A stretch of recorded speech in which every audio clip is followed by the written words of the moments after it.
এটা কি কক্সবাজার? না, মালয়েশিয়া। না, এটা মিনি কক্সবাজার। না, এটা সিঙ্গাপুর। এটা আমি না, আমার হাজব্যান্ড বলতেছিল। এ পাশ দিয়ে আমার ভাইয়া বলতেছিল, না এটা সুন্দরবন। আসসালামু আলাইকুম এভরিওয়ান, আমরা চলে গেছিলাম রামপাল তাপ ও বিদ্যুৎ কেন্দ্রে। সত্যি বলতে রাস্তাঘাট দেখে মনে হচ্ছিল এটা সিঙ্গাপুর, আশেপাশের পরিবেশ দেখে মনে হচ্ছিল না এটা সুন্দরবন। আপনারা এমন একটি জায়গায় আসবেন, এসে ঘুরে যাবেন, সত্যি জায়গাটা খুবই সুন্দর। এটার বর্ণনা আমি করতে পারবো না, এটা আপনারা আসবেন, দেখবেন এবং উপভোগ করবেন।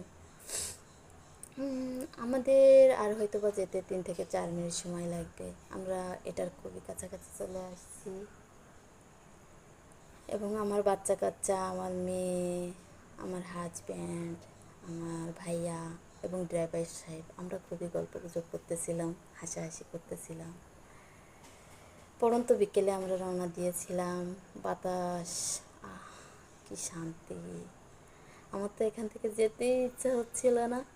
আমার মনে হচ্ছিল এখানে দাঁড়ায় দাঁড়ায় বাতাস উপভোগ করি। তারপর জানি না ভিতরে ঢুকতে পারবো কি না। চলে আসছি, গেট দেখা যাচ্ছে। আর অল্প একটু সময় লাগবে আমাদের যেতে। আমাদের এক মামা ওখানে জব করেন, তিনি হয়তো আমাদের জায়গাটা ঘুরিয়ে দেখাবেন। আমরা আর অল্প সময়ের ভিতরে ওখানে পৌঁছে যাব। আপনারাও এরকম একটা জায়গায় এসে ঘুরে যাবেন, আপনাদের খুবই ভালো লাগবে। বাতাস,